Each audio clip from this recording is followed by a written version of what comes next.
السلام علیکم ورحمۃ اللہ وبرکاتہ۔ ناظرین، ہم نے سنا ہے کہ انسان جب اس دنیا میں آتا ہے تو وہ بالکل ایک فرشتہ ہوتا ہے۔ ایک بچہ جب دنیا میں جنم لیتا ہے تو وہ اپنی ذات میں کچھ نہیں ہوتا، بلکہ بالکل ایک پاک اور صاف فرشتے کی طرح کا ہوتا ہے۔ اور ہم دیکھتے ہیں کہ انہی میں سے کچھ اچھے لوگ بن جاتے ہیں، کچھ برے لوگ بن جاتے ہیں۔ آج ہم بات کر رہے ہیں بچوں کی تربیت کے حوالے سے، اور اس حوالے سے کہ ہم اپنے بچوں کو زندگی میں کامیاب کیسے کر سکتے ہیں۔ تو ایسے کیسے ہوتا ہے کہ اللہ تعالیٰ کی فطرت پر پیدا ہونے والے، ایک ہی فطرت پر، ایک ہی جیسے فینومنے پر پیدا ہونے والے جو بچے ہیں، وہ کچھ جو ہیں وہ ڈاکٹر بن جاتے ہیں، کچھ ڈاکو بن جاتے ہیں، کچھ انجینئر اور پائلٹ بن جاتے ہیں، اور کچھ بھی نہیں بن پاتے اور دنیا میں ناکام رہتے ہیں۔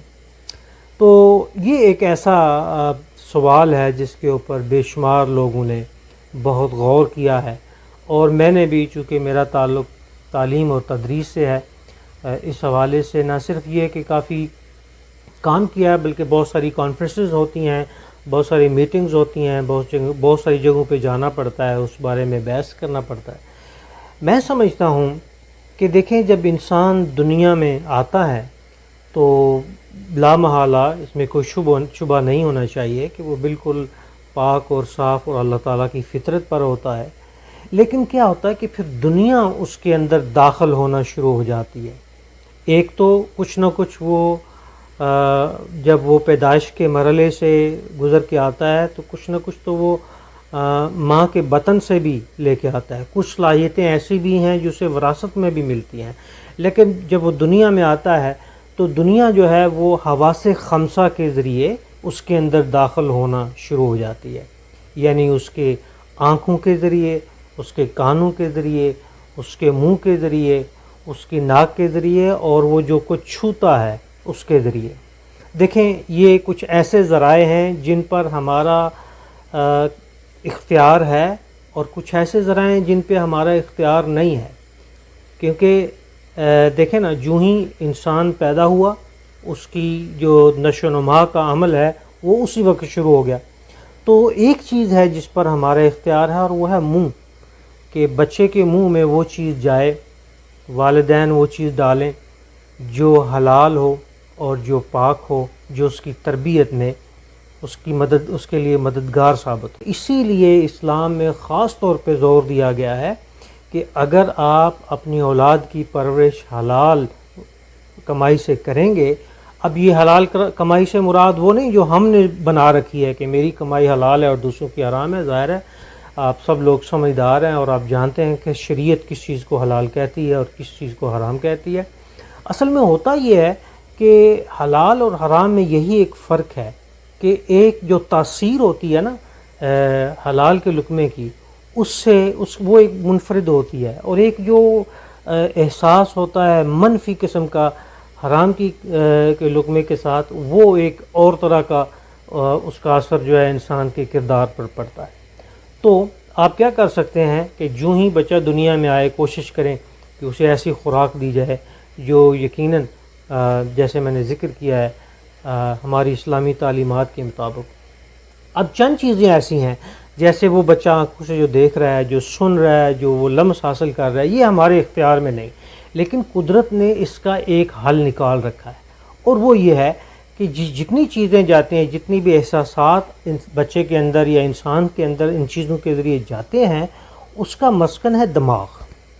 اگر ہم کسی طریقے سے بچے کے دماغ کو، اس کے کردار کو، اس کی بصیرت کو اور اس کی تربیت کے حوالے سے ایک ایسے سانچے میں ڈھال لیں جو بہت مناسب اور اعلیٰ ہو، تو پھر وہ جتنی بھی چیزیں دنیا سے سیکھے گا وہ اس کے کردار کو اور اس کی سوچ کو شاید اس قدر بدل نہیں سکیں گے جس طرح کے ان کے جو اثرات جو ہیں وہ ہوتے ہیں۔ اس سلسلے میں ہم کیا کر سکتے ہیں؟ یہ چیزیں ہیں انسان کے کرنے کی، اور یہ ہے والدین کے کرنے کی، جس سے وہ بچوں کو اس قابل بنا سکتے ہیں کہ وہ جو بھی چیزیں دیکھیں، سنیں، محسوس کریں، اس کے اوپر وہ درست فیصلہ کرنے کے قابل ہوں۔ میں اس سلسلے میں چند جو تحقیقات ہیں وہ آپ کے سامنے رکھنا چاہتا ہوں. دیکھیں، ایک بڑا پرانے زمانے میں ایک یہ کام ہوا کرتا تھا کہ والدین جو ہوتے تھے اور جو بڑے ہوتے تھے گھر کے، وہ بچوں کو کہانیاں سنایا کرتے تھے. آج کل یہ ڈپارٹمنٹ شاید ختم ہو گیا ہے، لیکن آج کی سائنس اس بات کو تسلیم کرتی ہے کہ جب آپ بچوں کو کہانیاں سناتے ہیں تو لا محالہ ان کی جو بصیرت ہے وہ روشن ہوتی ہے، ان کے جو تخیل ہیں وہ پروان چڑھتے ہیں، ان کے جو خواب ہیں اور ان کے جو تصورات ہیں وہ پنپتے ہیں. دوسری چیز یہ ہے جو کہ ظاہر ہے ہم کر سکتے ہیں، میں ایسی باتوں کا ذکر کر رہا ہوں جو والدین کو کرنی چاہیے بچوں کے کریکٹر بلڈنگ کے حوالے سے، وہ ہے کہ بچوں کے ساتھ گیمز کھیلیں، اچھی گیمز جو ہیں، جو ہیلدی گیمز ہیں. اور جب آپ ہیلدی گیمز ان کے ساتھ کھیلیں تو ان کے لیے گولز سیٹ کریں اور ان کو انکریج کریں کہ وہ ان گولز کو حاصل کریں. تیسری چیز جو ہے جو ماہرین بچوں کے ماہرین ہیں وہ سجیسٹ کرتے ہیں، وہ کہتے ہیں کہ بچوں کو غلطیوں پہ ٹوکیں نہیں، ان کو غلطی کرنے دیں. یہ نہیں کہ آپ انکریج کریں انہیں غلطی کرنے پہ، لیکن جب وہ غلطی کریں تو انہیں اس غلطی سے سیکھنے کا موقع دیں. چوتھی چیز یہ ہے کہ بچوں کو سپروائز کریں گھر کے اندر. وہ آپ کا مستقبل ہے، ان کے لیے آپ سب کچھ کر رہے ہیں دنیا میں، وہی آپ کا سب کچھ ہے. ان کو سپروائز کریں اور ان کو گائیڈ کریں اور ان کو غصہ نہ دلائیں کسی چیز کے کرنے میں. پانچویں چیز جو ماہرین کہتے ہیں اور جو سائنسدانوں نے بڑے ہمارے سامنے ایک رکھا ہے، وہ یہ ہے کہ عام معاملات میں جب بچے اس قابل ہوں سوچنے کے، سمجھنے کے، تو ان کی رائے لیں اور کوشش کریں کہ بچپن میں ہی بچوں کے اندر یہ شعور پیدا ہو کہ وہ کسی معاملے کے اوپر اپنی رائے دے سکیں. یہ اس کے ساتھ ان کے اندر لیڈرشپ کا ایک جو ہے سکل پیدا ہوگا. اور میں نے پہلے بھی ایک ویڈیو میں کہا تھا کہ ہمیشہ بچوں کی جو کامیابی ہیں ان کو سیلیبریٹ کریں. اور جو ساتویں اور آخری چیز میں آپ کو بتا رہا ہوں بہت ضروری ہے، بچوں کو اکاؤنٹیبل بنائیں. بچوں کو کے ذہن میں یہ بات ڈالیں کہ جو برا کام ہوگا اس کا نتیجہ برا ہوگا، جو اچھا کام ہوگا اس کی جزا ہوگی. اور یہ جزا اور سزا کا جو عمل ہے یہ اللہ تعالیٰ کے حوالے سے ان کے اندر ڈالیں، قرآن کے حوالے سے ڈالیں اور ان کو سمجھائیں کہ دنیا میں بہت سارے کام ایسے ہیں جو اگر برے ہوں تو اللہ تعالیٰ کی طرف سے اس کے جس سے سزا متعین ہے، اور اچھے کام جو ہیں ان کے لیے جزا اور انعام متعین ہے.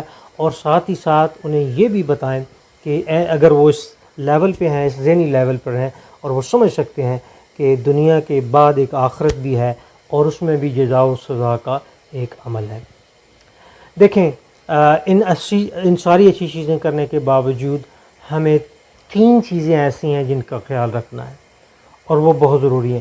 ایک تو یہ خیال رکھیں کہ بچے کس کمپنی میں ہیں، وہ کس طرح کے بچوں کے درمیان کھیلتے ہیں اور اس حوالے سے ان کا جو ہے وہ خیال رکھیں.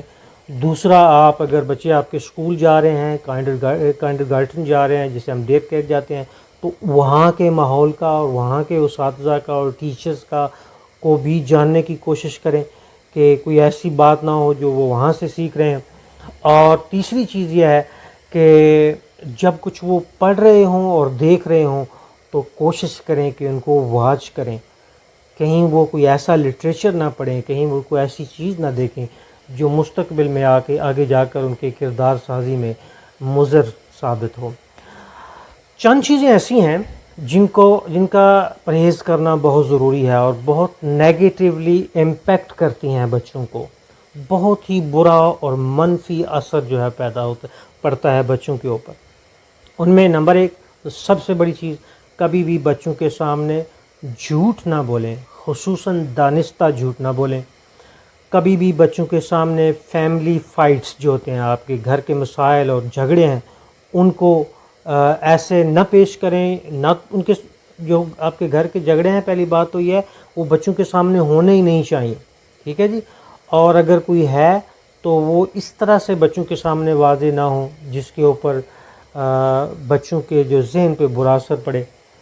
تیسری چیز یہ ہے کہ آپ بچوں کو کبھی بھی اگنور نہ کریں. اگر آپ گھر کے اندر ہیں، بے شک مصروف ہیں، بے شک آپ کام کر رہے ہیں، لیکن بچوں کے اوپر دھیان دیں اور انہیں اگنور نہ کریں، کیونکہ اگنور کرنے سے بچے بگڑ جاتے ہیں اور بہت زیادہ خراب ہوتے ہیں.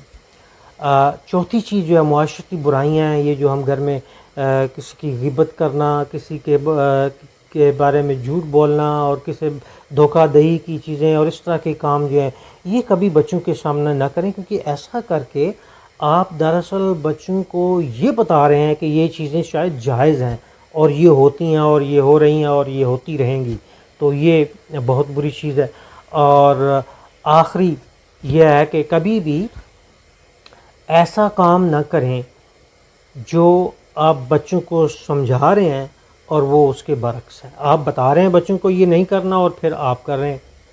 تو یہ 5 چیزیں جو ہیں ایسی چیزیں جن سے بچنا بہت ضروری ہے. ناظرین، میں آپ کو ایک انگریزی فلاسفر ہے، اس کا نام ہے تھامس بیکن، اس کی چند باتیں آپ کو بتاؤں گا. وہ کہتا ہے کہ جو والدین ہوتے ہیں نا، ان کی خوشیاں بھی جو ہیں وہ پوشیدہ ہوتی ہیں، لیکن ان کے غم بھی پوشیدہ ہوتے ہیں، اور ان کے غم جو ہیں وہ بہت گہرے ہوتے ہیں. اور پھر وہ کوٹ کرتا ہے کنگ سولمن کو، جنہیں ہم سلیمان علیہ السلام کہتے ہیں، کہ انہوں نے فرمایا تھا کہ ایک عقل مند بچہ جو ہوتا ہے وہ والدین کے لیے خوشی کا باعث بنتا ہے، اور ایک غیر عقل مند اور ناشکرہ بچہ جو ہے وہ عموماً والدین کے لیے بے عزتی اور خصوصاً ماں کے لیے انتہائی تکلیف کا باعث بنتا ہے. دیکھیں، ہمارا قرآن جو ہے اس سلسلے میں وہ کہتا ہے کہ اولاد جو ہے وہ فتنہ ہے، لیکن ساتھ ہی ساتھ قرآن یہ بھی کہتا ہے کہ ایک نیک اولاد جو ہوتی ہے وہ صدقہ جاریہ ہوتی ہے، اور نیک اولاد اسی وقت صدقہ جاریہ بنے گی جب ہم ان کی تربیت اسلامی طریقے سے کریں گے. بچوں کو بچپن سے اسلام سکھائیں گے، اور جو کچھ انہیں سکھائیں گے انہیں اپنے کردار کے ساتھ اس کا اثبات بھی کریں گے. اگر ہم انہیں سب کچھ سکھا رہے ہیں اور خود ہم اس معیار پر پورے نہیں آتے، تو پھر اولاد سے صدقہ جاریہ رکھنے کی توقع جو ہے وہ بے سود ہے. مجھے امید ہے جو میں نے باتیں آج آپ سے کی ہیں اور جو نکات آپ کے سامنے رکھے ہیں، یہ یقیناً بچوں کی تربیت میں آپ کے کام آنے والے ہیں. اللہ تعالیٰ آپ کو، آپ کے بچوں کو اور آپ کے تمام لاحقین کو ہر قسم کی برائیوں سے اور ہر قسم کی غم و دکھوں اور تکالیف سے محفوظ رکھے. انشاءاللہ پھر ملاقات ہوگی. السلام علیکم ورحمۃ اللہ وبرکاتہ. پاکستان زندہ باد.